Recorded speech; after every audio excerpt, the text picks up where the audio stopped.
What's up, everyone? Welcome to the 427th episode of the Pokemon Podcast. It's super effective. I'm your host, SBJ, here recording on a Friday, not a Sunday, because Porygon Day's throwing a 404 into things. That's pretty good. Was it? That was a good 404 is not found. Yeah, because I think you want a 403. Oh, maybe. Will is here. We got to speed run this because, as I mentioned, my cat is at the veterinarian. The veterinarian closes at 6 p.m. I do not want to have to pay for the cat to stay there overnight. Thank you.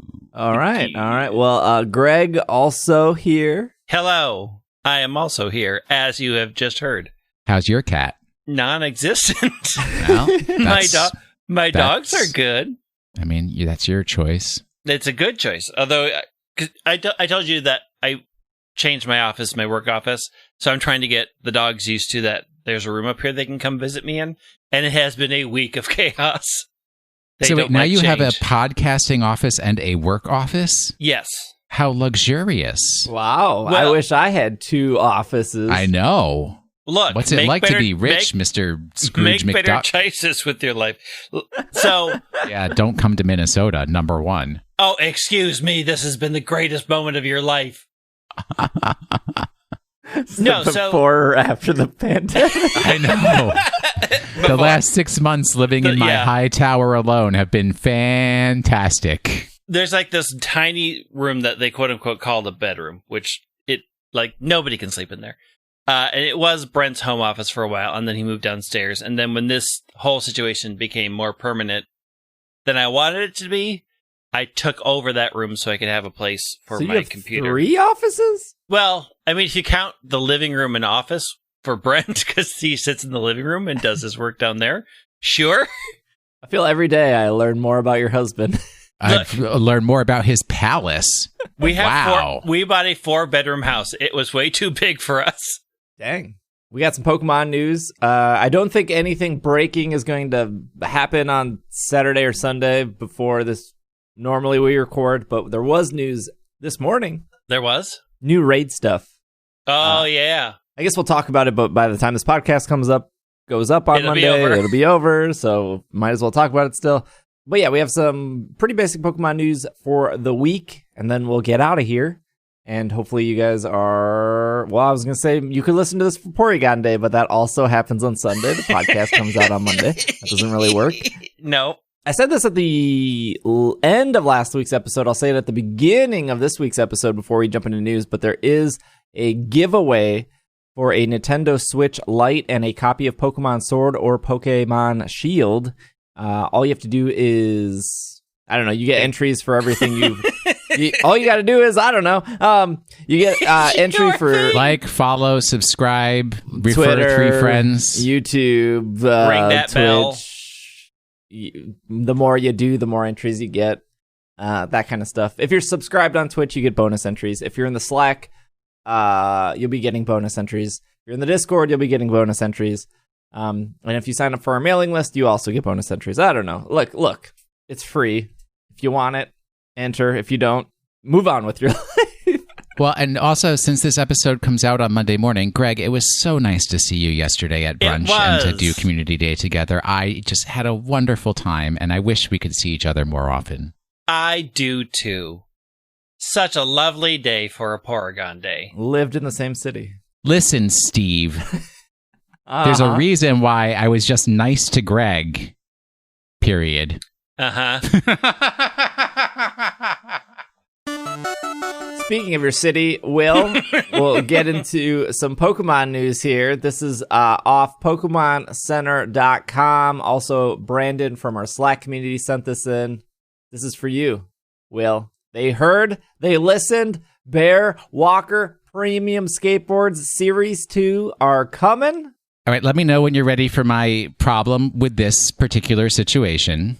Go describe the whole deal. Go through the spiel. All right. Bear Walker is a master craftsman of carved wood skateboards, partnering with Pokemon Center to create a second series of 5 limited edition 29-inch skateboards. Each skateboard design features one of the world's most popular I'm not fully agreeing with that sentence of the most popular Pokemon, but maybe there's some truth to that. That's really all we know. We don't know how many boards. Like there are 5 boards. They're not saying there are only one of each board. There's some pictures here, and it looks like there's the pictures had stacks of boards. Yeah, it looks like on maybe shelves, 100. so there looks 200. like there's plenty. Yeah. They did sell out. So this is Series 2. Series 1 sold out. Sold out in less than a day, I think. And you haven't been able to get them since. And I want to say they were close to like $180, $200 a board. Most likely. All you will. Okay. There's a major issue that applies to everyone and a minor issue that applies to Will Anderson. Major issue. Unlike most skateboards you will find out in the world, the art, the carved Pokemon, the art is lovely, beautiful. The Rayquaza, I think every single person who's looked at it has said, wow, that's fantastic. Yep. The Toxtricity, debatable, world's most popular Pokemon. Either way, the art is on the side of the skateboard. For the uninformed, I will say where you put your feet. For your normal skateboarders, I will say where you would cover it with grip tape. You can't use these skateboards to actually skateboard, no matter what they put in the pictures advertising for these skateboards. I do not like skateboards that are produced as art pieces and not to be used as actual skateboards, even if I am spending $200 for the board. So that's the one issue. The Will Anderson issue is I have recently decided to improve as a self-improvement, world improvement thing. Number 1, meatless Mondays. I'm trying not to eat any meat on Mondays at all. How does that apply to skateboards? Not at all. But going hand in hand with that, I'm doing no spend Tuesdays. What? Wherein I don't spend any money on Tuesdays. And these boards are coming out on a Tuesday. I mean, so what happens on Wasted All Wednesday? There you go. If they're still in stock, I'll be buying a Toxtricity skateboard. But man, the timing of this was just designed to make me unhappy. Mm-hmm. So I have a couple things. Number 1, it is really weird to see Umbreon and not Espeon. I can't Why? think People of like Umbreon. Nobody likes Espeon. Nobody likes Espeon.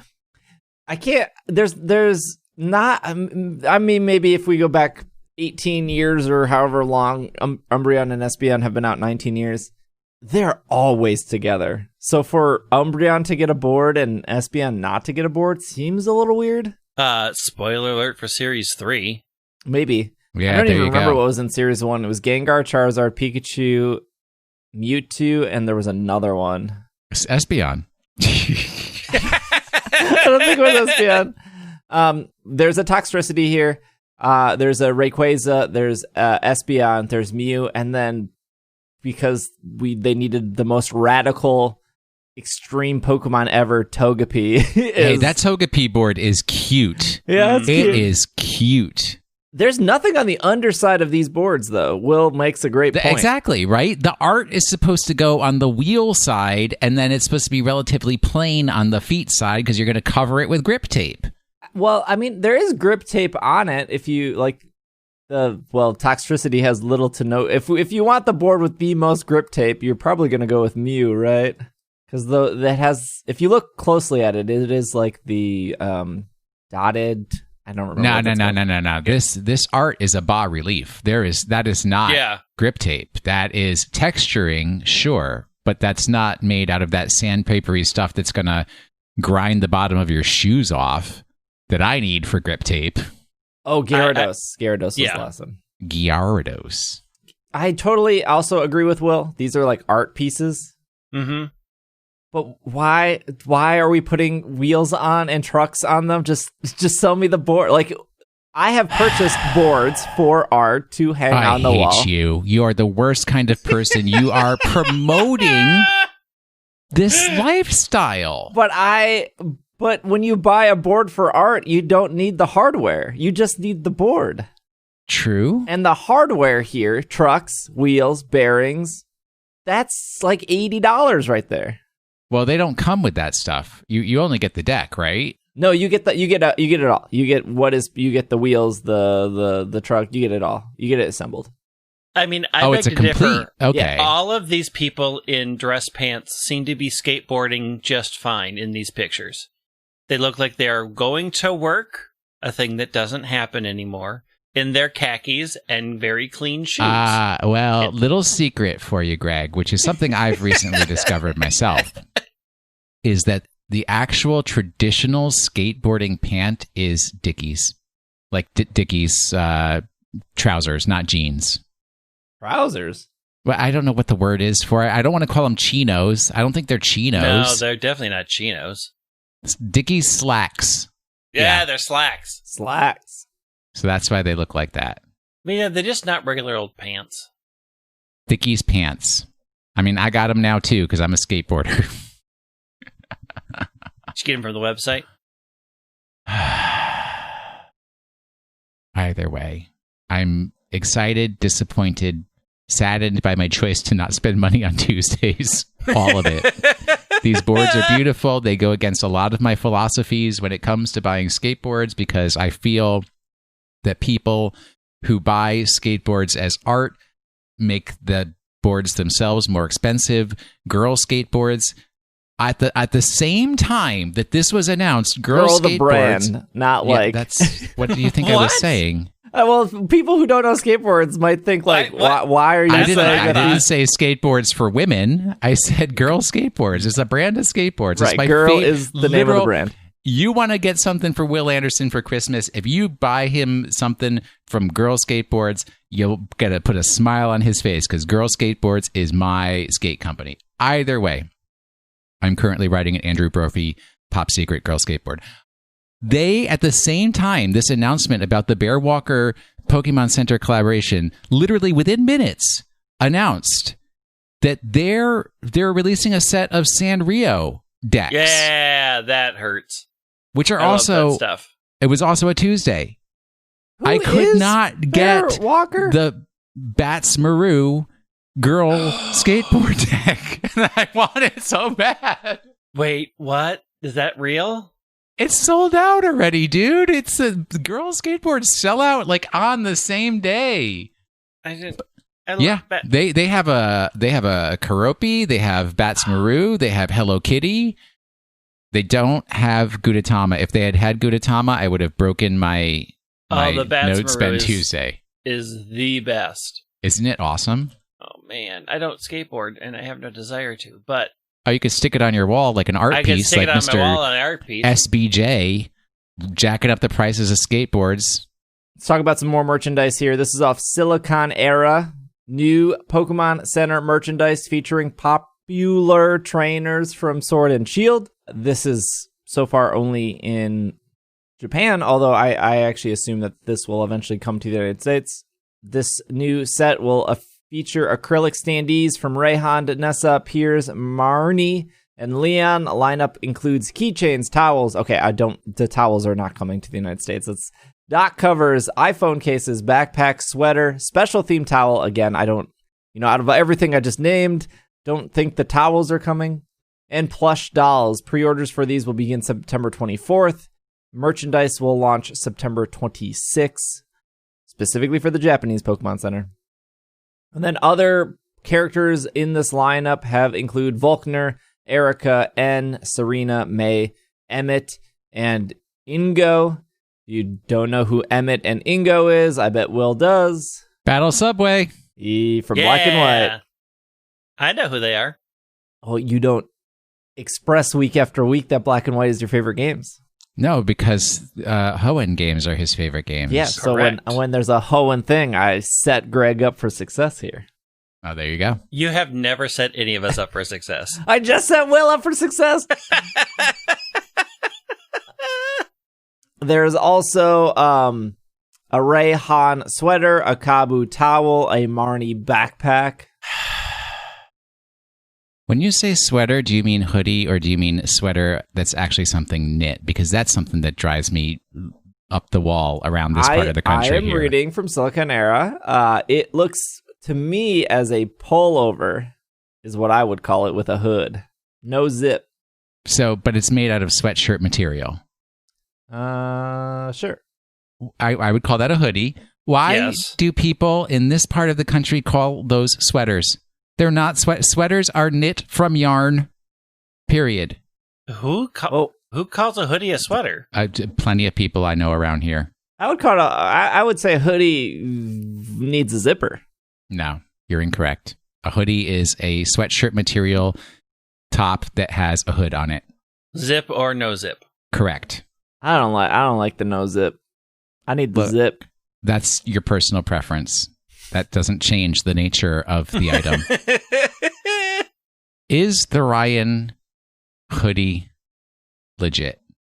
Because if there's one thing besides girl skateboards that Will Anderson loves, it's hoodies. I got a closet with like literally 20 hoodies. I got a hoodie for every day of the month. I have just realized that I have more hoodies than I have pairs of underwear. What? How? How what? Oh, it is legit. It's pretty good. Yeah, the Ryan is pretty good. Oh, it's the dragon. Nah. Yeah. Nah. Pass. Too gimmicky. Nah. Yeah, it is gimmicky. It is. It's very gimmicky. It's a lot. I don't hate it though. I like the t-shirts. It's a hoodie you would buy at Hot Topic in the moment. Mm-hmm. And No, you'd wear I it would like not. once or twice, and then you'd be like, it's not really comfortable. It's kind of stands out. It's like the hoodie I bought at Pokemon Worlds, and I wore it once, and I was like, this is actually really ugly. Which hoodie did you get at Worlds? The one with it's like beige, and it's like everybody's like running around looking at fossils. It's not a solid color, and it's not black. Yeah. And I also think I should have gotten it as an extra large, not a large, but whatever. Choices were made. Poor choices. Someone will receive that hoodie as a donation someday. All right. This is off Pokemon.com, September 16th. Yeah, okay. So I had to double check the date. It was recently this week. Alcremie VMAX, Dreadnought VMAX, Galarian, Cursula V, and more in Pokemon TCG Champions Path. Champions Path will arrive officially September 25th. I am more than positive that Walmart and Target does not care, and if they have them in stock, they're putting them on shelves. So it is possible you could find them early. I do expect that this set will be relatively harder to find than other sets. So you cannot get this set in pure booster You cannot get the set in pure booster packs or a booster box. You can only get them in like blister packs or pin collections or something, or Elite Trainer boxes. So we have a Cursula V, we have Alcremie V, we have Alcremie VMAX, Dreadnought VMAX, Wailord V.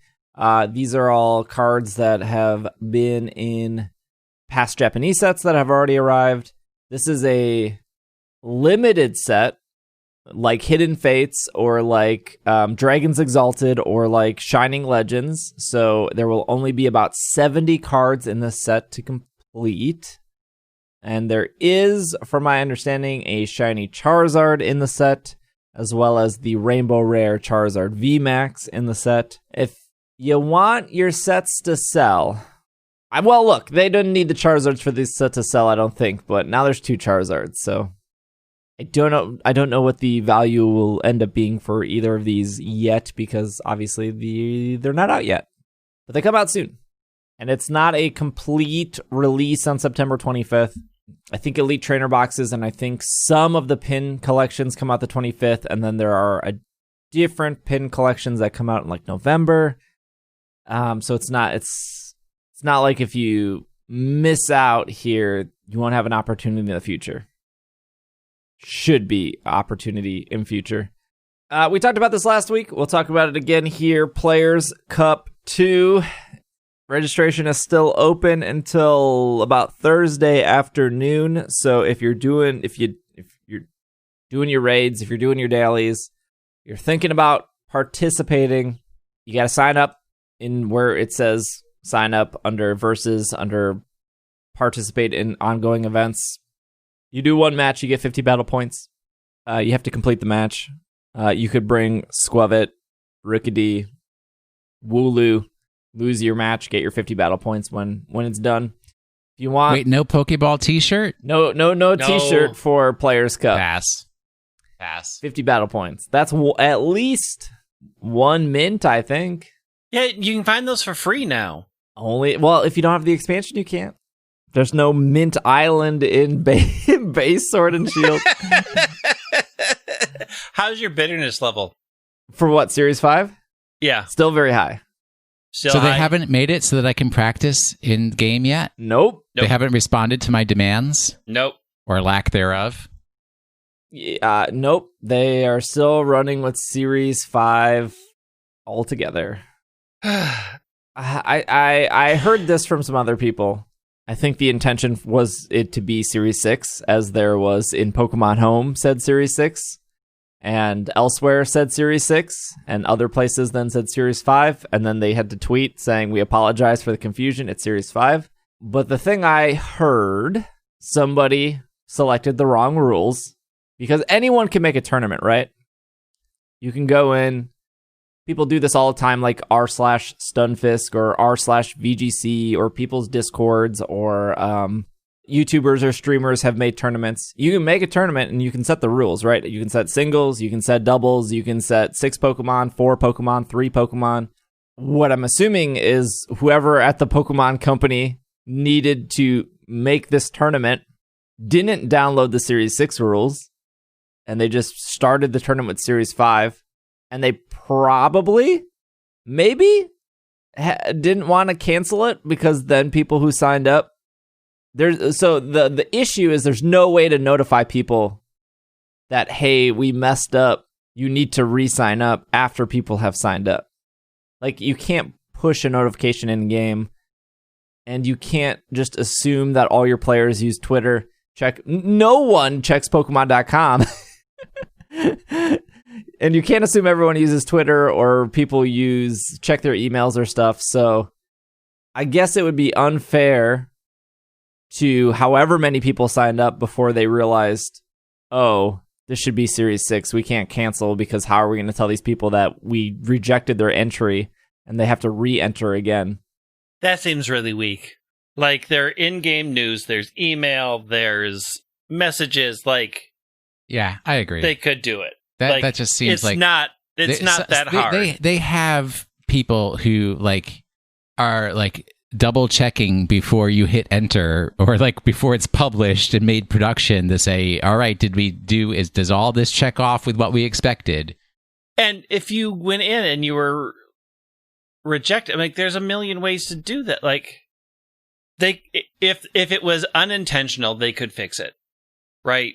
They could fix it. And there's no way to say they would have no way to reach all of them. I mean, they could definitely send out and do their best efforts to catch most those of them. Few people. Yeah, but so, like, how many people are not going to be able to play at that point?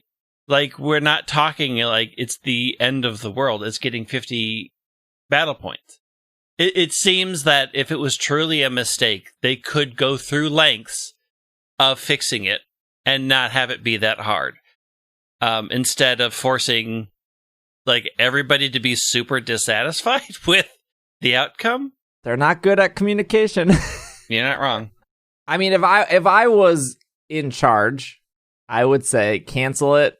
Let's do our best efforts to let people know if they sign up, they have to re-sign up through Twitter, through email, through the website.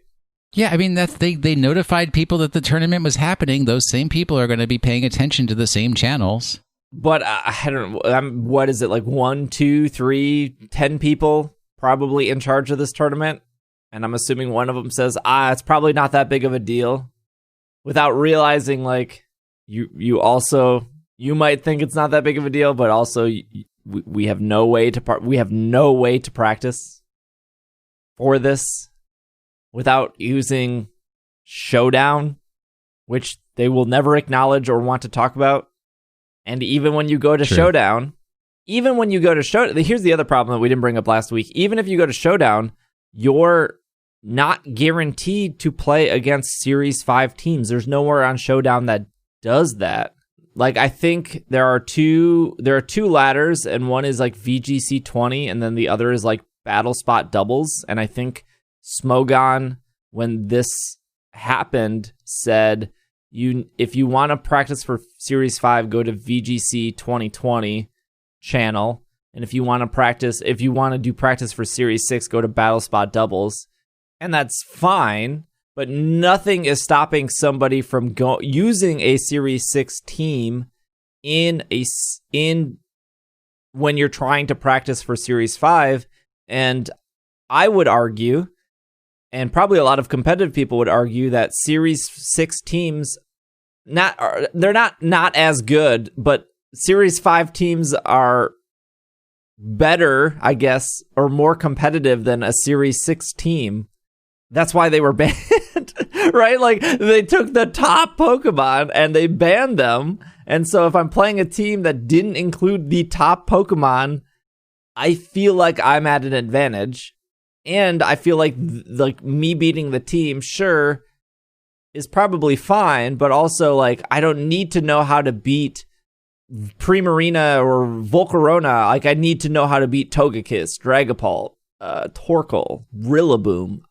So, like, it almost feels like that battle is kind of a waste of time because it's not what I need to practice against. Like, Will suggested last week, you can practice against friends. Yeah, you can. But if they're not, if Dragapult is giving you trouble and you go to Showdown and no one's using Dragapult because they're like, I'm using my Series 6 team, like, that doesn't really help in what you need practice on. It's dumb. Choices were made. They were all poor. Yeah, I feel like no one really wins here. Well, there will be a winner. Yep. It's just in the game that they didn't want to play. Well, let's take a break. When we come back, we have a little bit more news, Pokemon of the week, question of the week, and we will be right back. See, wearing a hoodie right now as well, but it was one of those ones with the zip. Do you call them a hoodie or do you call them a zippy?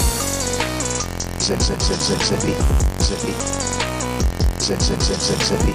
Oh, they also use the wrong word for sweater, too. Have you not heard of the term zippy? Zippy. Zip, zip, zip, zip, zippy, zippy. One of those ones with the zip. Zippy, zippy. One of those ones with the zip. The zip, the zip. Pizza. We are back from our break. Sorry, Will. Not a lot of time to knit this week. Pokemon Masters news is very light. Well, this week, news alert for the crochet along that we're all doing this week was Gauge Swatch week. You only had to do 5 rounds. Everybody in the group that I'm working with has completed their Gauge Swatch except for Maddie. Maddie on the move has not received her yarn yet, so she gets an exception.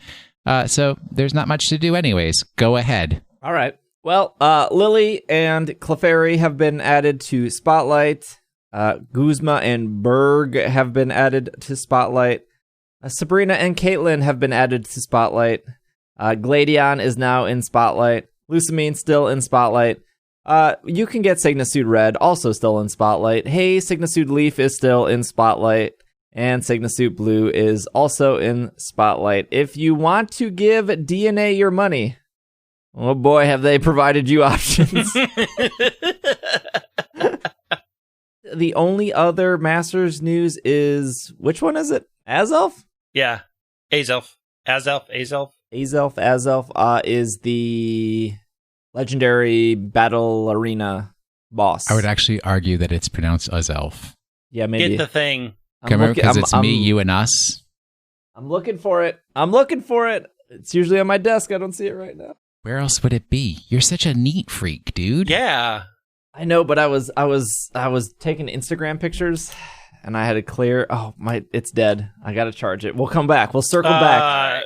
This is the worst. You are completely unprepared. I was unprepared for how to say Azelf's name. All right, as we're waiting for that. as we're waiting for that to charge, move on to our next mobile game here. Did you finish the family storyline? I have not started the family storyline yet. What? I have till the end of the month. What? You wasted your time watching the anime? Yeah, look, I was eating B-dubs, Buffalo Wild Wings. Ooh, can't And complain about that. Irene was like, we should watch something.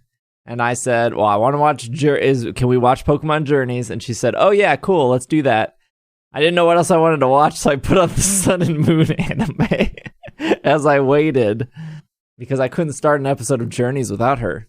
Which is where I learned that, spoiler for the Sun and Moon anime from 4 years ago, that Lucamine's Clefable was actually Lily's original Clefairy, and Lily was upset that Lucamine evolved her Clefable without her permission. Well, but how'd she get her hands on it? You don't just, you're like walk away from your Pokemon and somebody else snatches it, Team What? Rocket. Isn't that all, what the last 20 years of Pokemon is? I mean, it's just more bad mom behavior, right? Yeah, they do a really, well, I mean, I've only seen like 1 or 2 episodes with Lucamine, but her voice actor is really good, and they do like a really good job of making her a bad mom, but like she's oblivious to it. Yeah, I mean, the anime, she's a very watered down bad mom. Like, there's a lot of people who rightly so say that the anime was designed to try to redeem Lucamine's character. Because she's definitely portrayed more as, I'm an overworked mom, and I'm really doing all these things, and it's just, I'm oblivious to it, instead of the game, which is like, no, she's malicious. Yeah.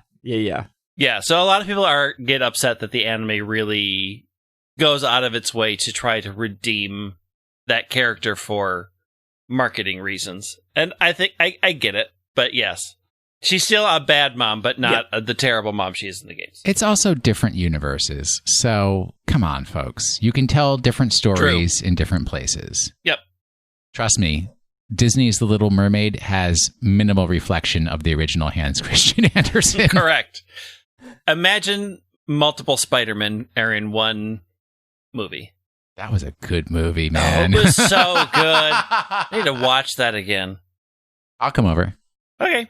Porygon Day has come and gone. Probably already did it. It was from September 20th to 11 to 5. Porygon. I know, Greg and I had a great time. We had a great each time. got 15 shiny Porygons. It just out of my ears, Porygons. Lucky, shiny, triple XP. Get the exclusive move Tri-Attack. There was a Community Day exclusive Porygon-themed special research for $1. If I'm going to play for more than... I would say if I played for more than an hour, I feel like the $1 is worth it. In my opinion. It's only $1. If you're playing... I don't know, if you're playing all isn't 6... that one of your entire meals at McDonald's, though? Like, you are saying... It's true. I am giving up a meal at McDonald's for a Porygon Day? I mean, maybe I'm, like, super jaded still from, like... well, I'm always jaded. But I feel like I'm jaded when it comes to the free-to-play Pokemon Go players that, like, need to let you know at all costs that they're free-to-play. And they play all 3 to 6 hours of a community day. They can't spend that $1. They're free to play, you know. Well, how could they? If they pay, it's not free anymore, is it? Your time is worth something, Greg. Well, Yeah, our time is worth something. My time is We're worth also something. not free to play players. Why am I paying them to eat up my time? Because you're having fun? Am I? Because games are fun. Okay. All games are fun. All games are fun. That's not true. Speaking of fun... Oh, sorry. Mega Pidgeot. Wait, maybe that transition was planned. Did we hit the goal? Are we getting Yeah. Mega Pidgeot? Good. We hit the goal. Mega Pidgeot, as of Friday, as of an hour ago, Will and Greg, Mega Pidgeot is available in raids. You should be able to Okay. find it. It's there. Yeah. Another mega Pokemon that you can get. Okay, moving on. This is off Pokemon.com. This was the breaking news this morning. Celebrate the seasonal equinox in Pokemon Sword and Pokemon Shield with Pokemon that evolve with the Moonstone and the Sunstone. I'm not... What's an equinox? This is a dumb question. It is the time of the year when both day and night are of equal length. Got it. I thought it was when the moon goes in front of the sun. That is an eclipse. That's an eclipse. Oh, okay. Does that happen? Actually, a solar eclipse. Yeah. September's seasonal equinox is almost upon us, trainers. This day, the day that grants us with... Oh, it says here in the... You think I would read these articles ahead of time? You think? The day that grants... I looked at this article for like 3 hours this morning making a graphic for it. That is true. That is true. This day that grants us equal parts daylight and darkness is being commemorated in Sword and Shield with a max raid battle event from Thursday, September 17th to Sunday, September 20th. You will encounter raids that feature featuring Pokemon that will evolve either using a Moonstone or a Sunstone. During this event, be on the lookout for Moonstone Pokemon like Clefable, Wigglytuff, and Musharna, and Sunstone Pokemon like Blossom, Whimsicott, and Lilligant. And if you're extremely lucky, trainers, extremely lucky, be clear, you might even encounter a shiny Clefable. 4th month in a row, they've done like a weekend raid event. Yeah. Is it? What was last month? Last month was Pikachu for Pikachu Outbreak. Right. And then the month before that was Wailord. Correct. Oh, no, this is the 3rd one. And then way back in the day, they did the Magikarp. Yeah. So Magikarp, Wailord. Yep. So this is the 4th one, but 3rd in a row. And technically, the equinox is on the 22nd. My still minor complaint is I feel like it just should be 1 day longer. Some people might not be able to get to play until Sunday night, and it ends 5 p.m. Pacific on Sunday nights. I don't see why going into Monday is such a bad thing. Because if people really cared, they would put their effort towards the things that are important. Again, They have to cut it off so that kids can do their homework before school on Monday. Look, Pokemon Company, I can't drop everything. Not even a full... They announced this this morning. They didn't even give us a heads up. They never give us a heads up on this. No. They just drop it and go, hope you're free this weekend. This is a lesson to everybody that sometimes you need to let things go. Or it's also a lesson on time management. If you really want it, you'll make time. The only thing that bugs me is they keep doing it over Community Day weekend. Yep.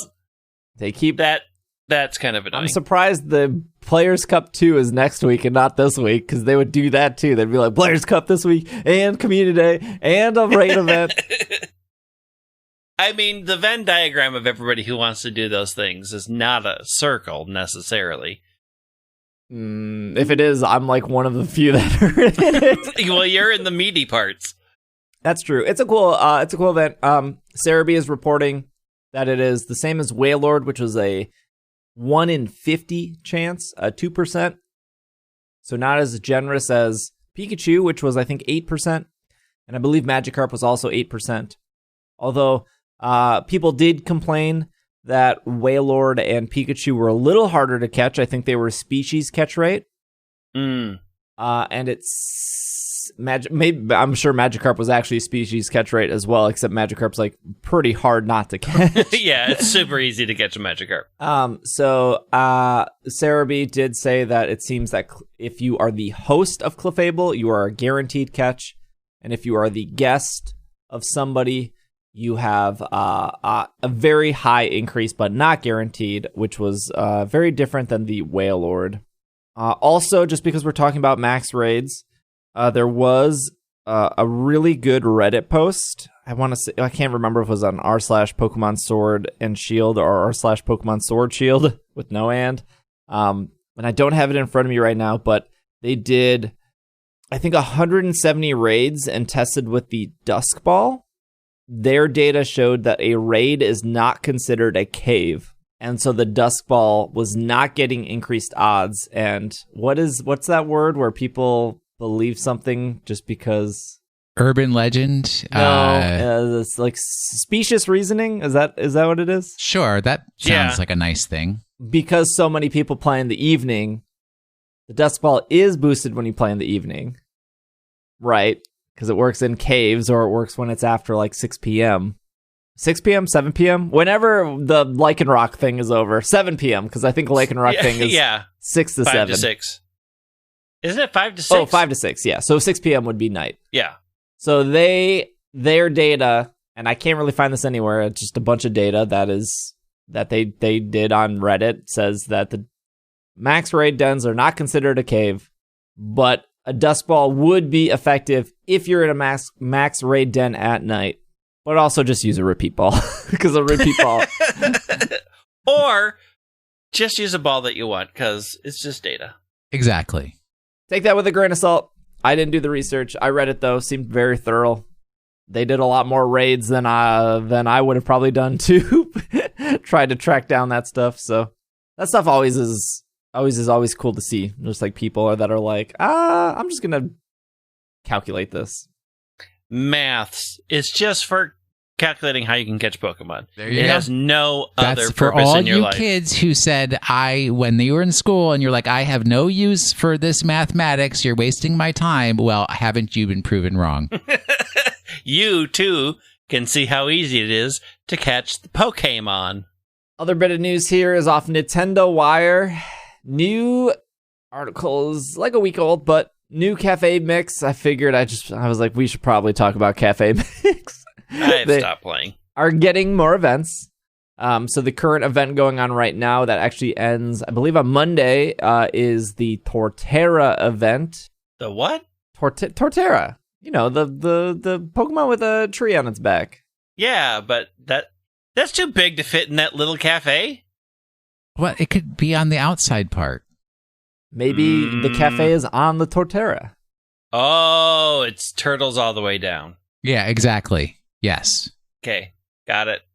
Yeah, sure. Steve has no idea what that is a reference to. No, and I that's don't. perfectly fine.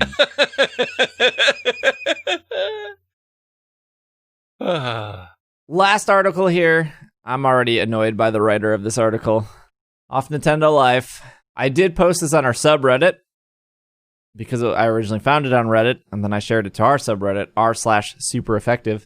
Is there an instruction manual for using Reddit? Because all the kids are on there these days. I just can't get that. I can't figure that thing out. Step 1 is you have to love wasting time. Step 2 is you have to be able to see really dumb things get upvoted, and then just accept that they're just these people love being wrong. And number 3 is you have to not read the comments, but that's what makes it. That's not my. So my issue with Reddit is it's like I open the Reddit app and I'm like, I want to see what's the one that's on my phone. Yep. Okay. Mm-hmm. And I'm like, I want to see what's going on with it's super r/it's super effective. No, just super effective. No it's.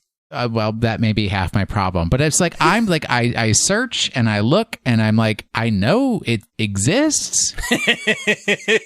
Please take me there. You gotta subscribe to the subreddit, right? I think I did. And then then when you go to the Reddit app, then you have your like news, and then you have your home, and then you have your popular. The home is like your Twitter feed. It shows you all the posts aggregated from the subreddits you're subscribed to. No, it shows me a bunch of posts from things I never subscribed to. Right. r/science? I have no interest in that. No, then you're under the news. Then you're under the news. No, I am on home. I understand how an underline works on an iPhone screen, sir. Oh, okay. So when you sign up for Reddit, it auto subscribes you to a bunch of really bad subreddits like r/games, which is possibly. No, that's impossible. Nothing is worse than r/Pokemon. But I would say r/games or video. Is it r/video games or is it r/games? Is probably second worst. Let me give you the good ones. Hold my juice box. That one's good. r/crappy design. Also good. r/well, that sucks. Pretty good. r/what could go wrong. Also very good. But sometimes could be bad because sometimes what could go wrong is somebody getting very seriously injured, and I don't want to see that. So you just gotta be a little careful with that one. r/gadgets is pretty good. r/legal advice, very bad, but still fun to read. How do I get r/super effective? You go to the search and then you just type in But I subscribed to it. Why isn't there just a button for me to say, this is the one I subscribed to? Let me go to that one. Well, you can favorite it. You got to go to your communities then, which is the 4 squares. Yeah, I see that. And then, there's actually 2 circles and 2 squares, but sure. Yep. And then there it is. There it is.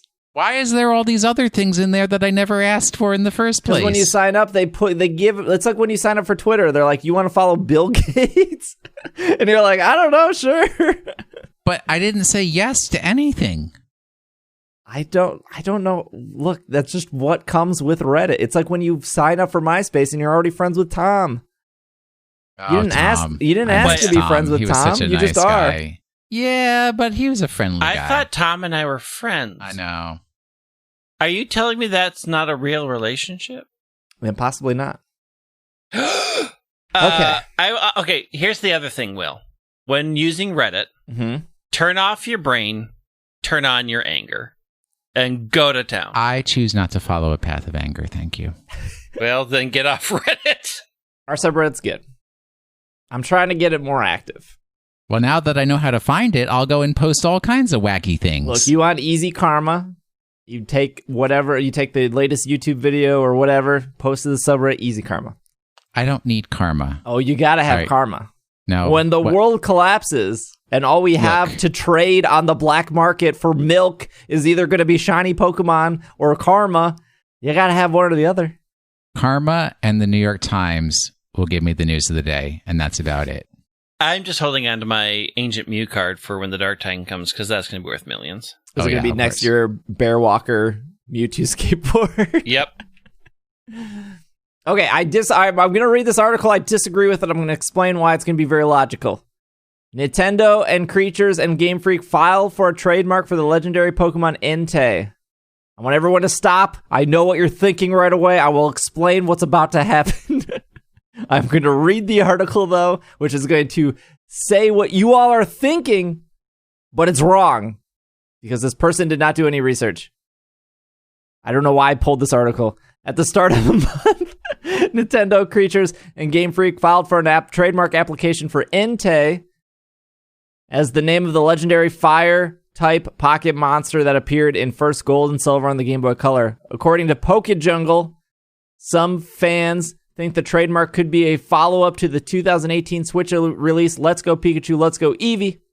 Here are some speculations from a Pokemon subreddit. Quote, Pokemon Entei sounds a bit like a spin-off, but it could have some connection to Let's Go, end quote. This is possibly the worst article we've ever read on this podcast. Wow. Of course. No, we've read worse. It could be anything related to Pokemon. Just wait and see. All right, I'm not going to call out the author, but I'm just disappointed with this article. But here's the deal. I'm going to explain what's happening right now. This is nothing to do with Let's Go Pikachu, Let's Go Eevee. Now, let's start with step one. We know that the Pokemon Company puts 2 games out at once. Why would they just do Entei? Exactly. Why is there no Raikou? Why is there no Suicune? Okay. So if we can get past that point mentally, we go to the second point. They've put Pokemon on the covers of games before.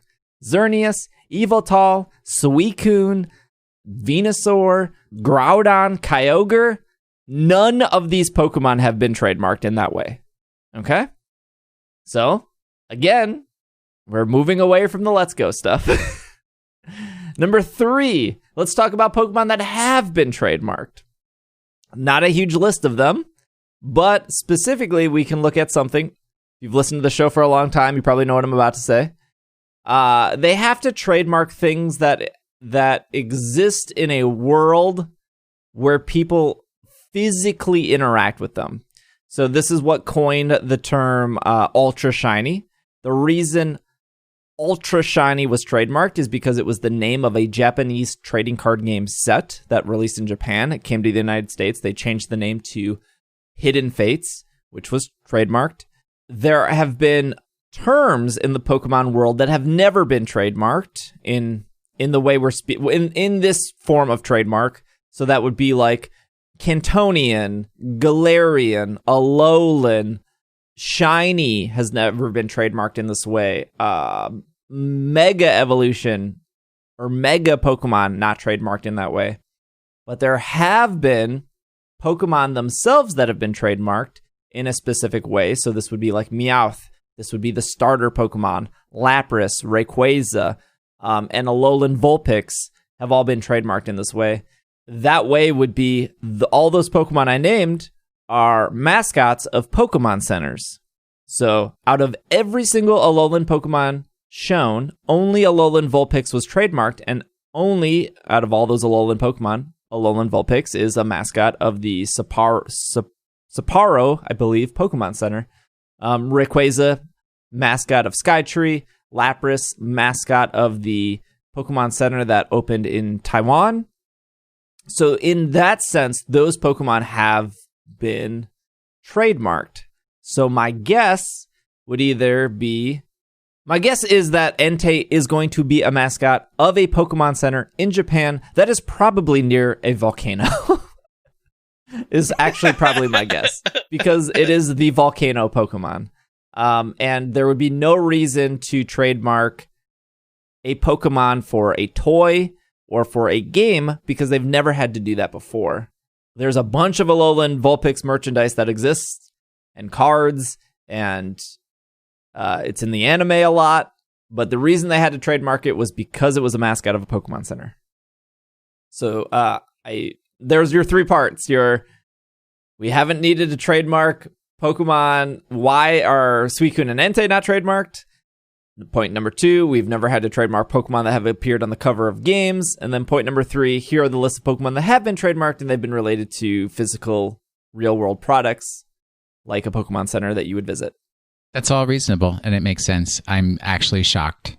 I'm so excited for Let's Go Entei, though. I really can't wait for Monday's announcement. I can't. I mean, it's going to be in a mini showcase of other developers, and they're going to sneak it in the end, because Game Freak is another developer. And then it's going to be Diamond and Pearl remakes confirmed, because Entei is going to be a new mascot in Ultra Platinum Shiny. The only other thing I thought, which might be a stretch, because again, I don't think Pokemon needed to be trademarked to be featured in movies, but they did redo the first Pokemon movie. They did redo the second Pokemon movie, technically on both of those. Well, the first one's not technically. They definitely redid the first Pokemon movie. The second one, they just stole the name and put Lugia in it for 5 seconds. Oh, that movie's so bad. Entei is, while it is a fake Entei in the third movie, it's just an illusion created by the unknown. It is in the third movie. That would be maybe my other guess. They want to do that. Maybe. Oddly enough, now that I'm thinking about that, the Pokemon Center also released a bunch of unknown merchandise this past week. Oh, now the pieces are coming together. But I don't think you need a trademark for movie, though. Because if they did... Oh, we don't know law. Except for Greg's lawyers. Yeah. Masters of Doctorate of Law. My doctorate mastery of lawyering that I have. But I don't deal in movie lawyering. I only deal in podcast lawyering, so... Question of the week. Question, gotta ask the question. Everybody's looking for the question of the week. This is from Franco from our Slack community. If the Pokemon Company came knocking, what job would each of you want to do there? Ooh, this is CEO. A good one. CEO. Look, they're coming to knocking. They're asking me what job. I want to be CEO. I want to drive. I'm going to drive this ship and correct the course. I'm going to fix the trees. I'm going to cut Pokemon left and right. We're going to ditch that normal type. Sorry, Steven.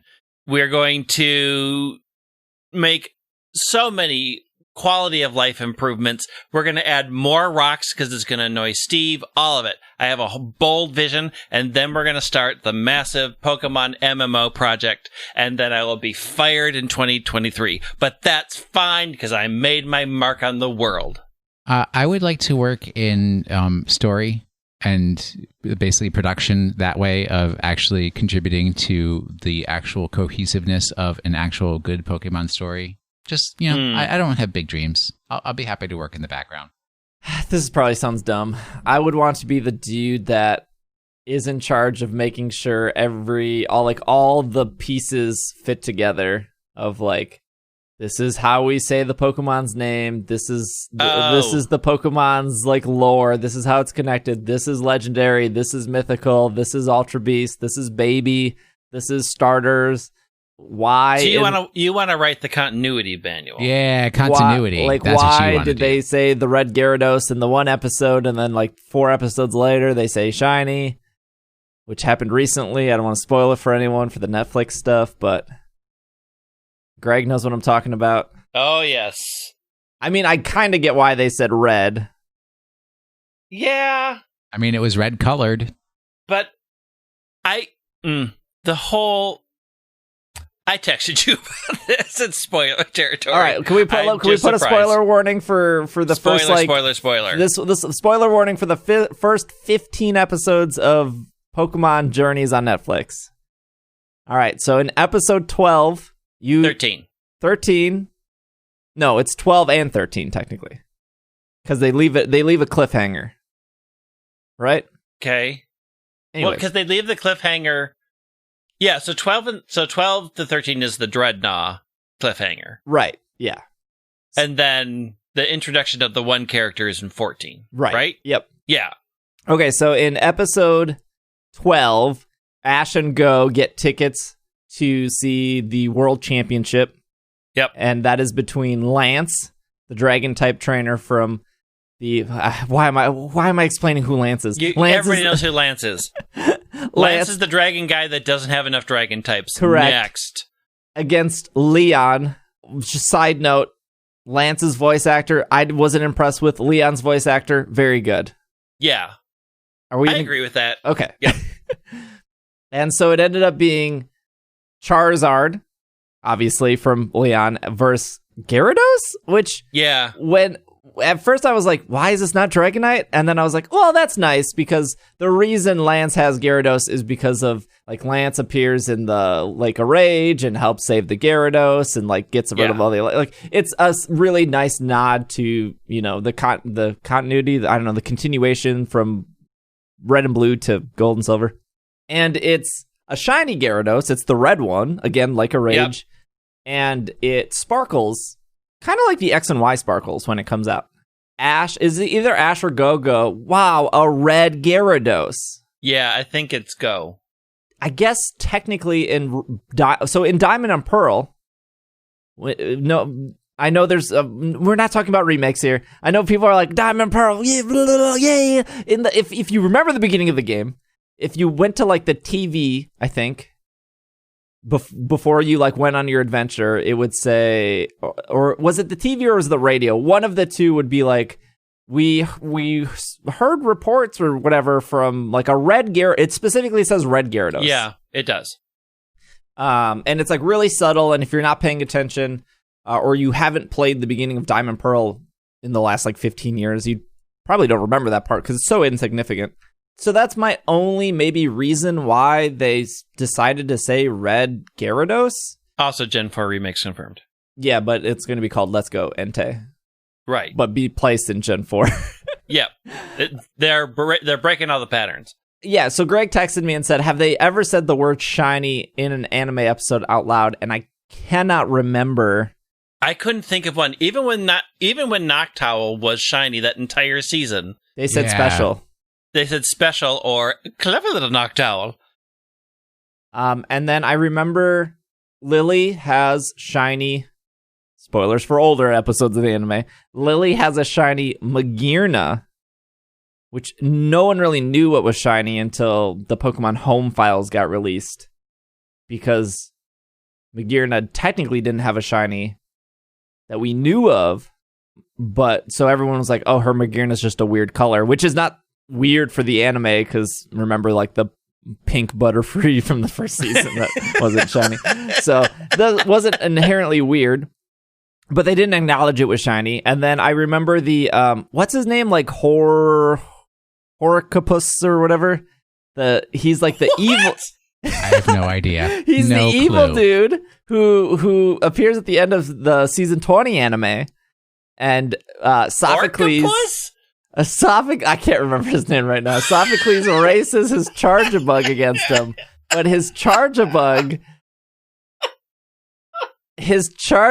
is shiny, but they never acknowledge it. They don't even like acknowledge that he's holding a Pokemon. They're just like, he just has. I'm looking up his name. Horacio. Horatio. Is that a real name? Yes. Horatio Hornblower, which will forever now be Horcapus Hornblower. There's not even a C in that. He has a shiny Charjabug, but they never say it. At least, unless he comes back later.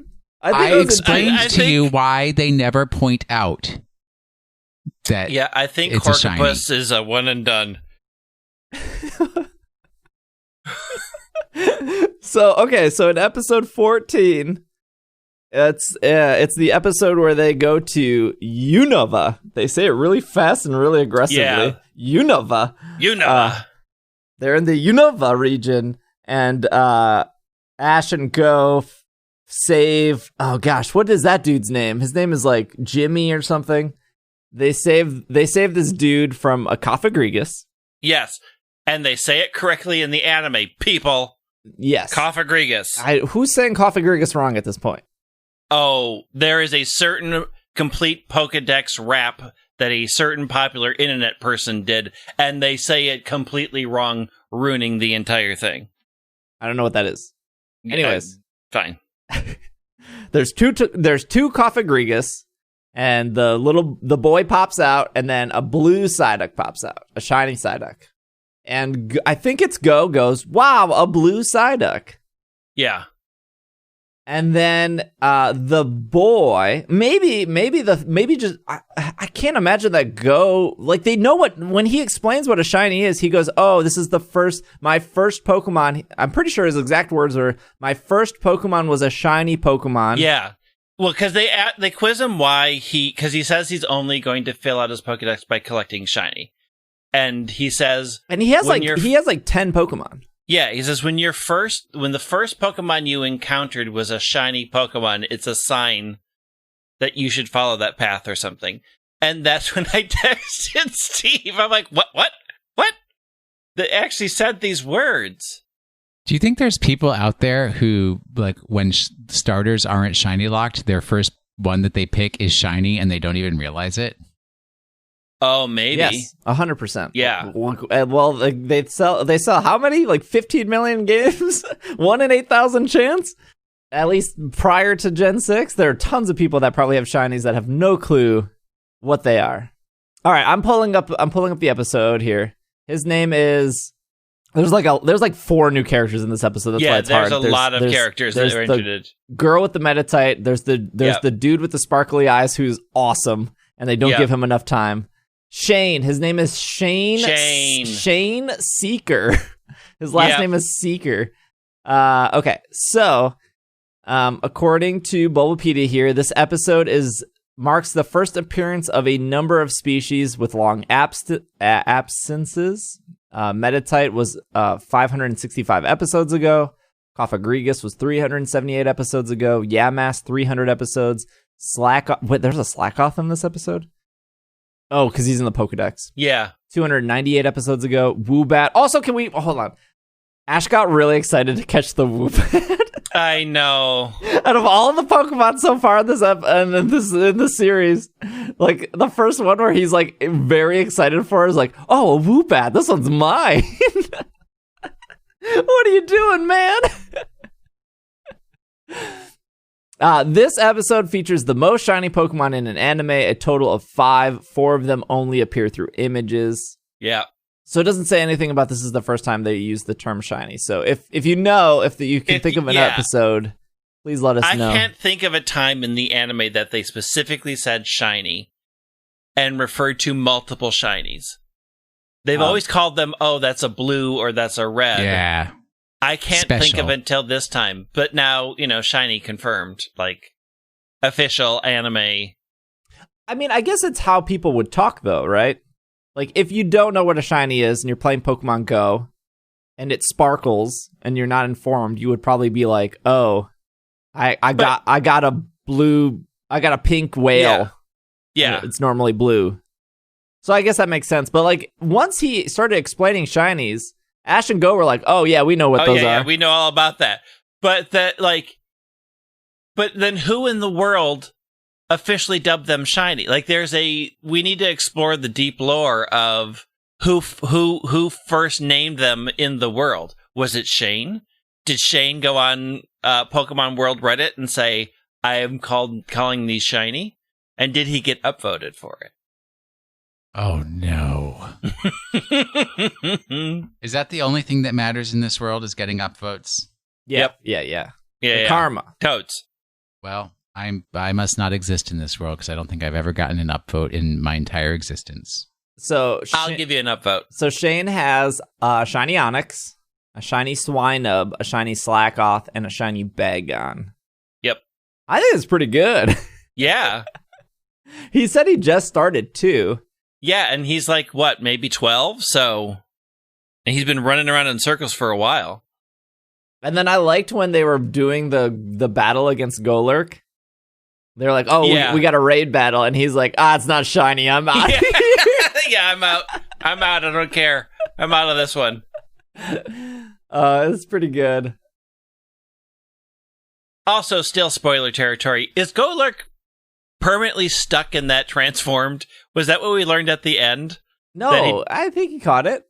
He caught it, but when they released it in the park, it still didn't have legs. Oh, I haven't gotten that far. I don't know. How did you not finish the episode? Oh, wait. Park? Oh, yeah, you mean in the... I thought he was just resting. Yeah, he still doesn't have legs, though. Hey, look. He's still in the non-leg form. He's a ghost. He can make his legs vanish. I suppose. You don't know what ghosts can and cannot do. You don't make the ghost rules. We need to consult Horcopus.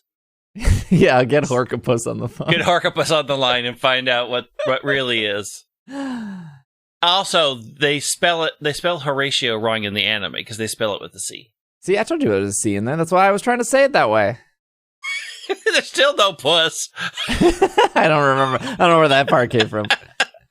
But I would like, going back to the question, I was like, how did we get here? How did we get here? You would like to be in charge of continuity. Yes, I would like to be in charge of continuity. When I'm CEO, I will put you in charge of continuity. I feel like at the Pokemon Company, from the outside, we probably, this is how it is for every game, right? From the outside, you're like, oh, they clearly had an obvious plan. But on the inside... on the inside, it's chaos. Yeah, I'm sure it's all chaos. And somebody's on the phone being like, how do we say this giant green dragon from the sky? Which is the right way? Raymond Quasar. I'm sure. What you want to write is you want to write the official Pokemon continuity Bible. The one that everybody has to consult. Right. On anything Pokemon related. Yep, I want... Perfect. These are all the babies. These are all the Ultra Beasts. I'm still in the camp that Cosmog is not an Ultra Beast. I know people think it is. I'm still in the camp. I want to also state that one of the arguments used against me was, well, they say the professor goes, well, that looks like an Ultra Beast. And literally in the same episode, like 10 minutes later, the narrator goes, we still don't know if Cosmog is an Ultra Beast. No one gave me that part of the episode. They just gave me the part of the episode where she says, I think it's an Ultra Beast. I still don't think Cosmog's an Ultra Beast. I'm going to die on that hill. You just think it's what? It's a legendary Pokemon. because that's why it was featured in the year of Legendary. So here are my arguments. Okay. So Aether Foundation believes it's a type of Ultra Beast because it can open Ultra Wormholes. Yes. And your thing is the Ultra Wormhole is just a weird power that this Legendary has? Mm-hmm. Is that accurate? Yes. Okay. Well, you're wrong. I agree with Steve because Cosmog evolves into Lunala or Solgaleo, which are the legendary Pokemon of Alola. Yeah. If it was an Ultra Beast, then it wouldn't be in their traditions. When they did the year of Legendary, which was 2018, because the year of Mythical was 2016, featured Lunala, Solgaleo, Type Null, Silvally, Cosmog, Cosmoem, but no Ultra Beasts on that list. Was there another Legendary? All the Tapus were part of the year of just like your Rayquaza, your Cresselia, your Articuno, your Zapdos. All the Legendaries were featured. No Ultra Beasts were featured. Necrozma was also featured on that list. So that's point one. On the official Pokemon.com, they have no Ultra Beasts under the year Legendary. Number two is every Ultra Beast has Beast Boost. Cosmog, Cosmoem, Lunala, Solgaleo, Necrozma, none of them know Beast Boost. There's not an Ultra Beast that doesn't know Beast Boost. And there's an exception here. I'll get to. The exception's going to get you. Number three is that the Beast Ball does not increase or work on Lunala or Solgaleo when you catch it in Ultra Sun, Ultra Moon after the game, because you don't catch it pre in that game. And it does not work on Necrozma either. We know that from both games, that the Beast Ball doesn't work on these Pokemon. Okay, so number four is in the TCG, an official Pokemon product, all of the Ultra Beasts in the game have a red GX text, and all the non-Ultra Beasts have black GX text. It's very subtle, but there is not a single Cosmog, Cosmoem, Lunala, Necrozma, or Solgaleo card that has the red Ultra Beast text. Some of the cards just flat out say Ultra Beast on them. Okay, so this gets into the exception. The only exception is when Necrozma changes form to Ultra Necrozma. That card specifically says Ultra Beast, but there's not a single Solgaleo or Lunala card that says Ultra Beast unless it's Ultra Necrozma or unless Necrozma takes over Solgaleo and Lunala. But that is still Necrozma, which is just the general exception to the rule, right? Because when it's Dawnwings or Duskmane, it is still Necrozma in both the games and the TCG and all this stuff, right? So if anyone is the weird exception, it's Necrozma. It's not Solgaleo Lunala. They just open the wormholes. Yeah. So is the idea that Ultra Necrozma becomes an Ultra Beast because it goes back to that dimension and it wasn't an Ultra Beast before then? Yes. So Necrozma is the absence of light. So that's why it comes in in Ultra Sun, Ultra Moon. That's what it's looking for. It's like going to absorb the sun and all the light in the Alola region to get its original form back. Right. Yeah. But it's not an Ultra Beast until it goes to the other dimension. Is that what we're saying? No, because in the Ultra Wormhole, it also doesn't have its form, right? In both Alola and in the wormholes, it's not an Ultra form until what happens at the top of the tower when you climb? Who gives it energy? I don't remember what happens. I know you fight it, but I don't remember how it gets all the energy. I don't either. Here's the secret. The real revelatory secret that you all have to know. I think, Steve, you have to close your ears because I don't think you can handle this. Oh, yeah. It's all completely arbitrary and made up. And none of it has to be because you do not work for TPCI yet. Not yet. There is no continuity, consistency. You slap whatever labels you want on it. Tomorrow they'll change their minds and put a different label on it. It's completely arbitrary. There is no grand physics of the Pokemon universe. There's no grand taxonomy. Today I'm an Ultra Beast. Tomorrow I'm a Mythical. It's you're losing money by spending thought power thinking about these things. This is all correct. Necrozma is not this weird exception, though, right?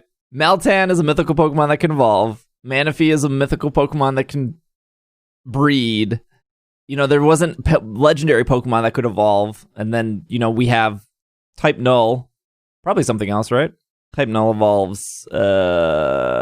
Something else evolves. I mean, Cosmog evolves. Yeah. Cosmog evolves. So there's definitely exceptions. There's all these exceptions. It's fine. But there ain't no one, at least that I know of, at the Pokemon Company trying to put all these together and keep it straight. Someday that will be your job. Yep. Pokemon of the week.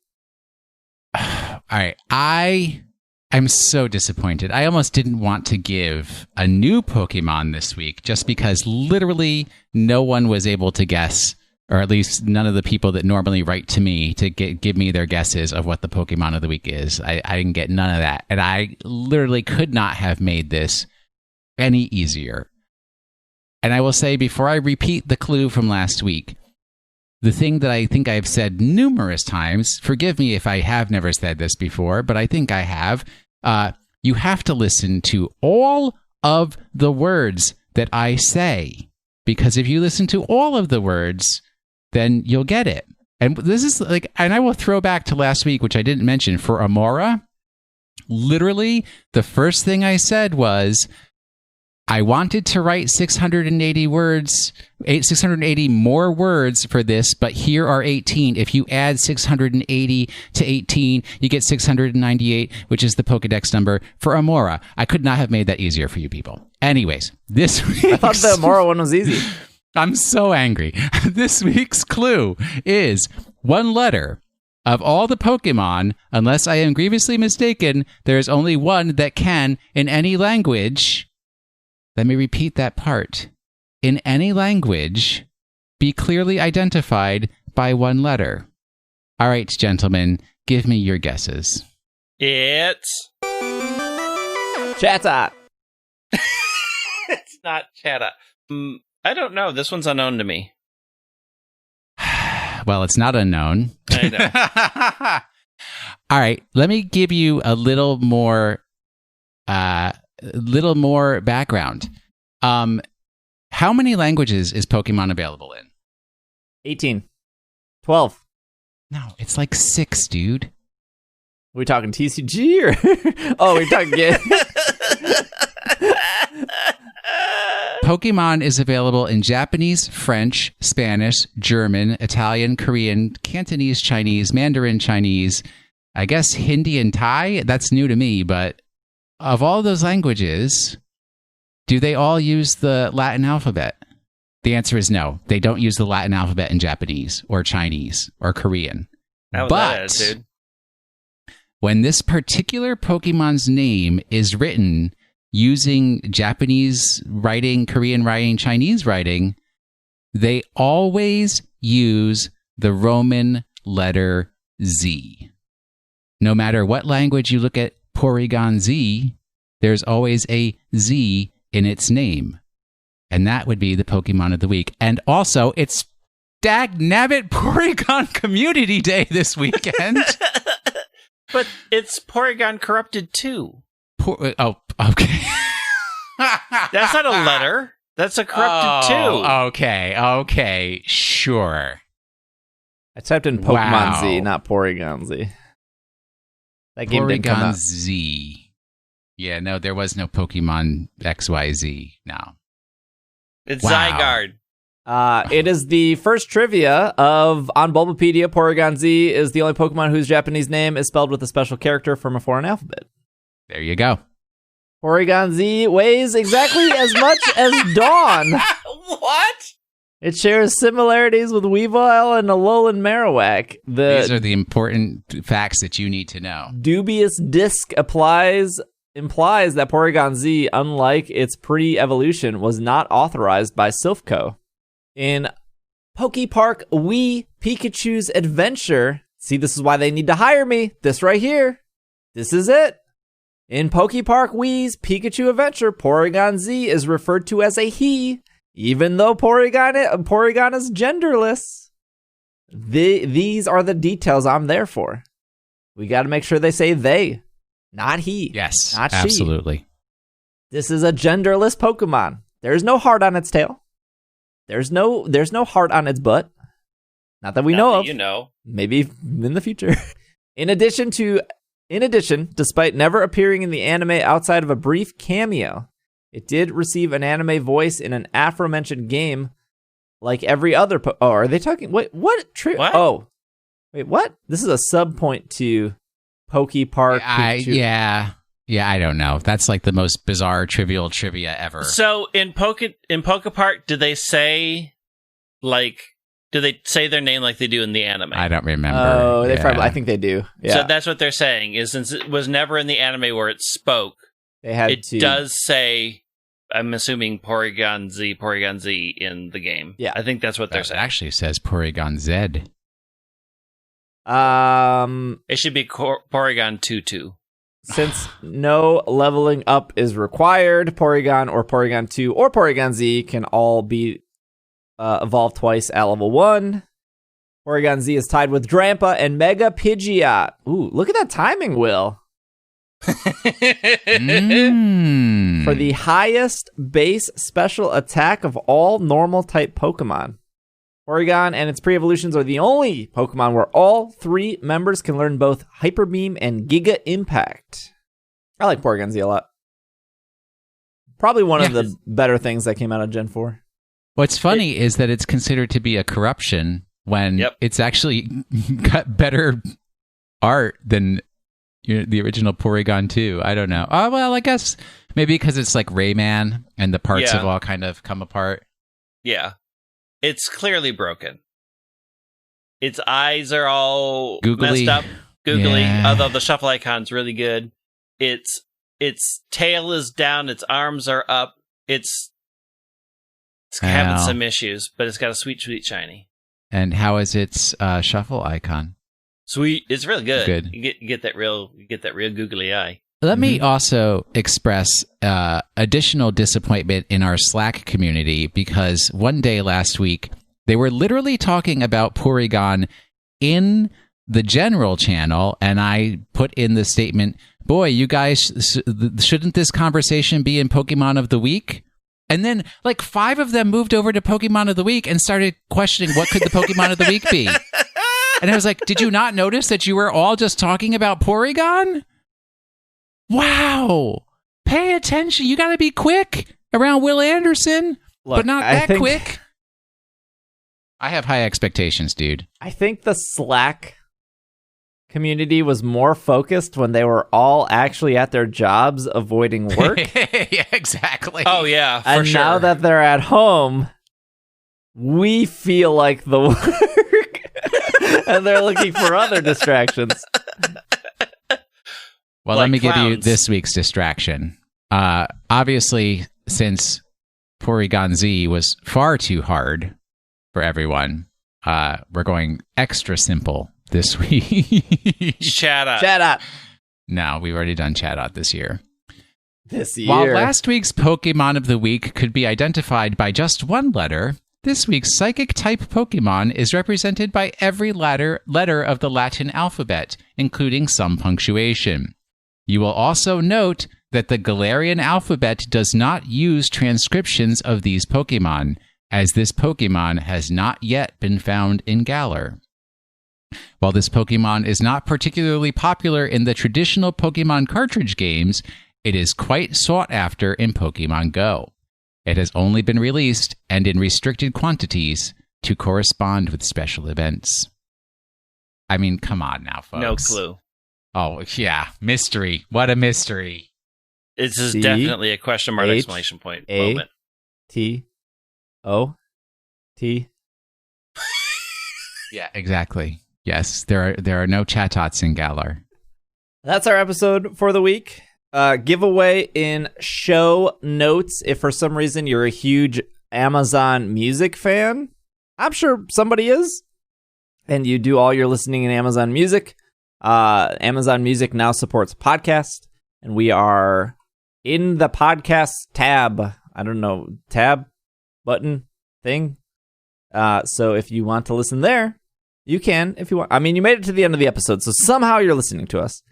Reddit, r/super effective, Twitter, PKMNcast, Instagram, PKMNcast, Twitch, PKMNcast, YouTube, PKMNcast. Pretty easy. Probably got it. Some really great YouTube videos went up this past week. There's a video of me showing you how to properly do the game corner and get jackpot every single time in Fire Red Leaf Green, which if you want, comes full circle, listeners. If you want to get that Porygon in Fire Red Leaf Green, I can show you how to get 9999. Oh, man. This again? It's a great video. Put a lot of work into it. Master polls on YouTube as well. My goal is to get the YouTube to 10,000 before the end of the year. We're at like 6.5. I think it's doable. It's doable. 10,000 what's? They're subscribers. Okay. Which is different than a Twitch subscriber because those people are paying and the YouTube ones are... I don't know why they're just not called follows. I don't know. Greg is at White Wing. Will is at Washing the Sink. I'm at Dragging a Lake. Hopefully you had a good Porygon weekend. We will be back next week. This has been another episode of the Pokemon Podcast, and we are... super effective. Super Porcupus.